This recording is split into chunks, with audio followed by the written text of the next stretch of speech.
कमल किशोर सोने और हीरे के जवाहरात बनाने और बेचने का काम करता था। उसकी दुकान से बने हुए गहने दूर दूर तक मशहूर थे। लोग दूसरे शहर से भी कमल किशोर की दुकान से गहने लेने और बनवाने आते थे। चाहे हाथों के कंगन हो, चाहे गले का हार हो, चाहे कानों के कुंडल हों, उसमें हीरे और सोने की इतनी सुंदर मीनाकारी होती कि सब देखने वाले देखते ही रह जाते। इतना बड़ा कारोबार होने के बावजूद भी कमल किशोर बहुत ही शांत और सरल स्वभाव वाला व्यक्ति था। उसको इस माया का इतना रंग नहीं चढ़ा हुआ था। एक दिन उसका कोई मित्र उसकी दुकान पर आया, जो कि अपने पत्नी सहित वृंदावन धाम से होकर वापस आ रहा था। उस मित्र ने सोचा कि चलो थोड़ा सा प्रसाद अपने मित्र कमल किशोर को भी देता चलूं। उसकी दुकान पर जब वो पहुंचा, तब कमल किशोर का एक कारीगर एक सोने और हीरे जड़ित बहुत सुंदर हार बनाकर कमल किशोर को देने के लिए आया था। कमल किशोर उस हार को देख ही रहा था कि उसका मित्र उसकी दुकान पर पहुंचा। कमल किशोर का मित्र अपने साथ वृंदावन से एक बहुत सुंदर लड्डू गोपाल, जिसका स्वरूप अत्यंत मनमोहक था, साथ लेकर आया था। जब उसका मित्र दुकान पर बैठा तो उसकी गोद में लड्डू गोपाल जी विराजमान थे। कमल किशोर लड्डू गोपाल जी के मनमोहक रूप को देखकर अत्यंत आनंदित हुआ। उसने अपने हाथ में पकड़ा हुआ हार उस लड्डू गोपाल के गले में पहना दिया और अपने मित्र को कहने लगा, देखो तो सही, इस हार की शोभा लड्डू गोपाल के गले में पड़ने से कितनी बढ़ गई है। उसका मित्र और कमल किशोर आपस में बातें करने लगे। बातों बातों में ही उसका मित्र लड्डू गोपाल को हार सहित लेकर चला गया। दोनों को ही पता न चला कि हार लड्डू गोपाल के गले में ही पड़ा रह गया है। कमल किशोर का मित्र अपनी पत्नी सहित एक टैक्सी में सवार होकर अपने घर के लिए रवाना हो गया। जब वो टैक्सी से उतरे तो भूलवश लड्डू गोपाल जी उसी टैक्सी में रह गए। टैक्सी वाला एक गरीब आदमी था जिसका नाम बाबू था, जो कि दूसरे शहर से यहाँ अपने परिवार का पालन पोषण करने के लिए टैक्सी चलाता था और वो टैक्सी लेकर काफ़ी आगे निकल चुका था। आज उसको अपने घर वापस जाना था, जो कि दूसरे शहर में था। जब टैक्सी लेकर बाबू अपने घर पहुंचा और उसने जब अपनी टैक्सी की पिछली सीट पर देखा, उसका ध्यान लड्डू गोपाल जी पर पड़ा, जो कि बड़े शाही तरीके से पिछली सीट पर गले में हार धारण करके, सुंदर सी पोशाक पहनकर, हाथ में बांसुरी पकड़े हुए पसर कर बैठे हुए हैं। बाबू ये देखकर एकदम से घबरा गया कि ये लड्डू गोपाल जी किसके हैं। लेकिन अब वो दूसरे शहर से अपने शहर जा चुका था, जो कि काफ़ी दूर था। वो सवारी का घर भी नहीं जानता था, तो वो दुविधा में पड़ गया कि वो क्या करे। लेकिन फिर उसने बड़ी श्रद्धा से हाथ धोकर लड्डू गोपाल जी को उठाया और अपने घर के अंदर ले गया। जैसे ही उसने घर के अंदर प्रवेश किया और उसकी पत्नी ने उसके हाथ में पकड़े लड्डू गोपाल जी को जब देखा, तो इतने सुंदर स्वरूप वाले लड्डू गोपाल जी को देखकर उसकी पत्नी ने झट से लड्डू गोपाल जी को अपने पति के हाथों से ले लिया। उसकी पत्नी, जिसकी शादी को 8 साल हो चुके थे, पर उसकी अभी तक कोई संतान नहीं थी, गोपाल जी को हाथ में लेते ही उसका वात्सल्य भाव जाग उठा। उसकी ममतामयी और करुणामयी आंखें झर झर बहने लगी। ममतावश और वात्सल्य भाव के कारण ठाकुर जी को गोद में उठाते ही उसको ऐसे लगा उसने किसी अपने ही बच्चे को गोद में उठाया है। उसके स्तनों से अपने आप दूध निकलने लगा। अपनी ऐसी दशा देखकर बाबू की पत्नी मालती बहुत हैरान हुई। उसने कसकर गोपाल जी को अपने सीने से लगा लिया। आंखों में आंसू बहाती हुई वो बोलने लगी, अरे बाबू, तुम नहीं जानते कि आज तुम मेरे लिए कितना अमूल्य रत्न लेकर आए हो। बाबू कुछ समझ नहीं पा रहा था कि मेरी पत्नी को अचानक से क्या हो गया है, लेकिन उसकी पत्नी तो जैसे बावरी सी हो गई थी। वो गोपाल जी को जल्दी जल्दी अंदर ले गई और उनसे बातें करने लगी। अरे लाला, इतनी दूर से आए हो, तुम्हें भूख लगी होगी। उसने जल्दी जल्दी मधु और घी से बनी चूरी बनाकर और दूध गर्म करके ठाकुर जी को भोग लगाया। उधर कमल किशोर ने जब अपनी दुकान पर हार को ना देखा तो उसको याद आया कि हार तो ठाकुर जी के गले में ही रह गया है। उसने अपने मित्र को संदेशा भेजा तो मित्र ने आगे से जवाब दिया, अरे मित्र, वो माखन चोर और चित चोर हार सहित खुद ही चोरी हो गया है। मैं तो खुद इतना परेशान हूँ। कमल किशोर अब थोड़ा सा परेशान हो गया कि इतना कीमती हार न जाने कहाँ चला गया। मुझे तो लाखों का नुकसान हो गया। लेकिन फिर भी अपने सरल स्वभाव के कारण उसने अपने मित्र को कुछ नहीं कहा। उसने अपने मन में सोचा कि कोई बात नहीं, मेरा हार तो ठाकुर जी के ही अंग लगा है। अगर मेरी भावना सच्ची है तो ठाकुर जी उसको पहने रखें।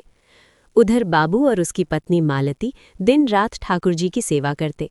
अब तो मालती और बाबू को लड्डू गोपाल जी अपने बेटे जैसे ही लगने लगे।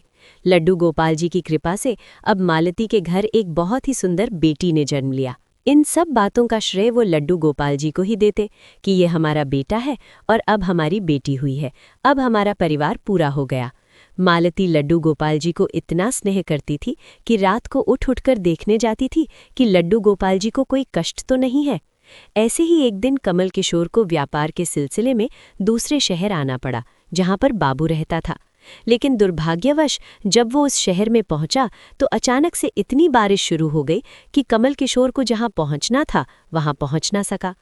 तब वहां बाबू अपनी टैक्सी लेकर आ गया और उसने परेशान कमल किशोर को पूछा, बाबूजी, आप यहाँ क्यों खड़े हो? बारिश तो रुकने वाली नहीं है, सारे शहर में पानी भरा हुआ है, आप अपनी मंजिल तक नहीं पहुँच पाओगे और ना ही कहीं और रुक पाओगे। मेरा घर पास ही है, अगर आप चाहो तो मेरे घर आ सकते हो।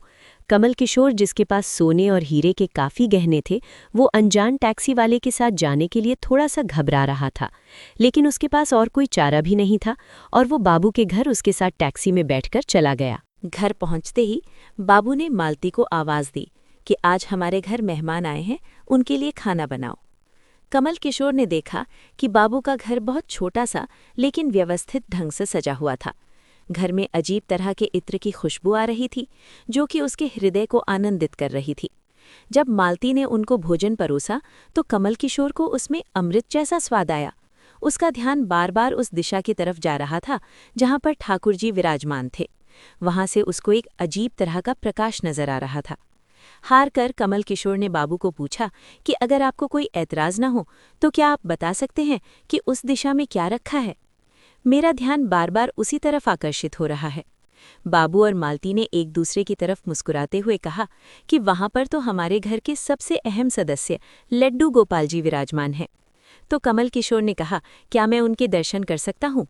तो मालती उनको उस कोने में ले गई जहां पर लड्डू गोपाल जी विराजमान थे। कमल किशोर लड्डू गोपाल जी को और उनके गले में पड़े हार को देखकर एकदम से हैरान हो गया। ये तो वही लड्डू गोपाल हैं और ये वही हार है जो मैंने अपने मित्र के लड्डू गोपाल जी को डाला था।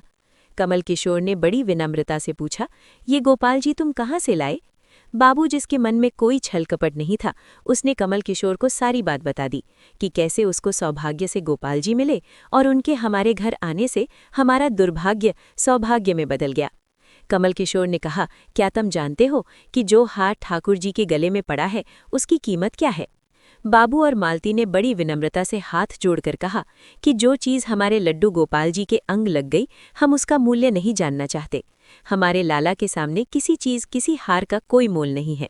ये सुनकर तो कमल किशोर एकदम से चुप हो गया। उसने मन में सोचा कि चलो अच्छा है, मेरा हार ठाकुर जी ने अपने अंग लगाया हुआ है।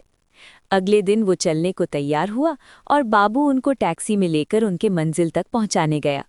जब कमल किशोर टैक्सी से उतरा और जाने लगा, तभी बाबू ने उनको आवाज़ लगाई कि ज़रा रुको, ये आपका कोई सामान हमारी टैक्सी में रह गया है।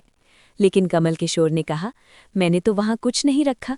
लेकिन बाबू ने कहा कि ये बैग तो आपका ही है। जब कमल किशोर ने उसको खोल कर देखा तो उसमें बहुत सारे पैसे थे। कमल किशोर एकदम से हक्का बक्का रह गया कि ये तो इतने पैसे हैं जितनी कि उस हार की कीमत है। उसकी आंखों में आंसू आ गए कि जब तक मैंने निश्चल भाव से ठाकुर जी को वो हार धारण करवाया हुआ था, तब तक उन्होंने पहने रखा। मैंने उनको पैसों का सुनाया तो उन्होंने मेरा अभिमान तोड़ने के लिए पैसे मुझे दे दिए हैं।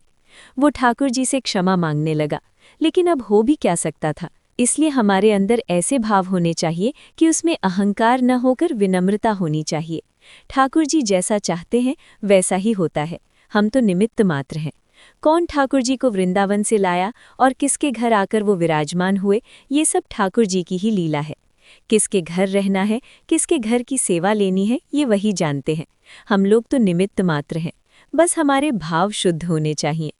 ठाकुर जी तो बड़े बड़े पकवान नहीं बल्कि भाव से खिलाई छोटी से छोटी चीज़ को भी ग्रहण कर लेते हैं। दोस्तों, उम्मीद है ये कहानी आपको पसंद आई होगी। अगर पसंद आई हो तो इस वीडियो को लाइक और चैनल को सब्सक्राइब ज़रूर कर लें।